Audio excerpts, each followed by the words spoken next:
Next up on the Daily, Real Salt Lake make a statement, Montreal make their debut, and I'll try to make sense of opening weekend.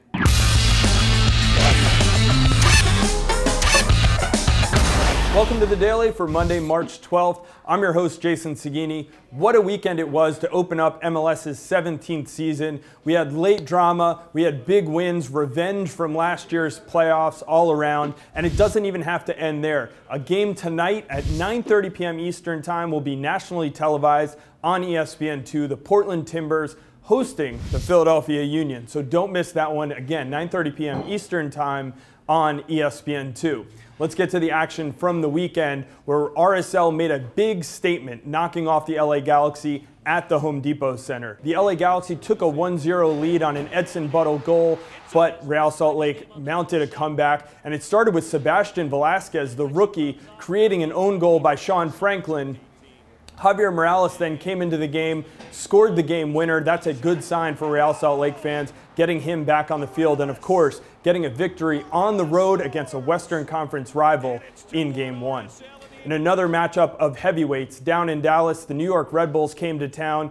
Thierry Henry partnered with Juan Agudelo for this game. A little bit of a surprise after Kenny Cooper got most of the playing time for New York in the preseason, but it was FC Dallas that got off to a fast start. Zach Lloyd scoring the opening goal, and then it was Ricardo Villar scoring what would be the game winner.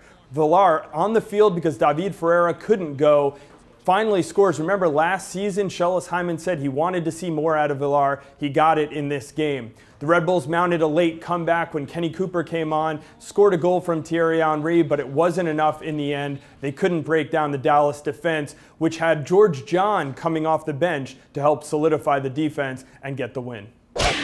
While FC Dallas managed to avoid late drama in Frisco, DC United could not do the same. It was CJ Sapong, last year's Rookie of the Year, coming off the bench for Sporting Kansas City and scoring the game-winning goal in stoppage time past Bill Hamid. You got to give Bill Hamid a lot of credit. He played a big game for DC United.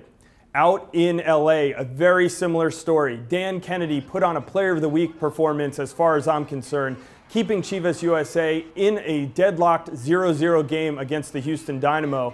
But in the 93rd minute, Andrew Hainaut was able to clean up a free kick that had been sent out of the box, put back in. He gets it by Dan Kennedy, who was slipping on the play, and Houston gets out of LA with 3 points. Heartbreaker for Chivas USA. Houston and Kansas City now tied atop the East after Week 1.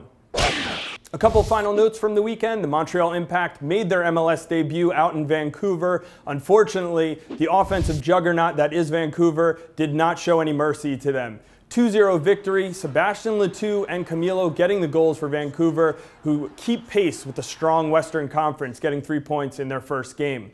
Moving on, Chris Wondolowski did what he always does, scored the game-winning goal for the San Jose Earthquakes in a 1-0 victory over the New England Revolution. And in the final game, I have to mention, Quincy Amarikwa scored what could be the goal of the week in a 2-0 victory for the Colorado Rapids over the Columbus Crew. Don't forget, the action continues tonight on ESPN2 at 9:30 p.m. Eastern Time. The Timbers Army will be out in full force as the Portland Timbers open against the Philadelphia Union. And I want to remind people, because of the game tonight, a couple of things are delayed. Goal of the Week voting does not start until tomorrow this week, and also Extra Time Radio will be out Tuesday afternoon instead of its usual Monday afternoon. For all the reaction from the games and in highlights of each game, go to MLSsoccer.com/video, and we'll be back on the Daily tomorrow.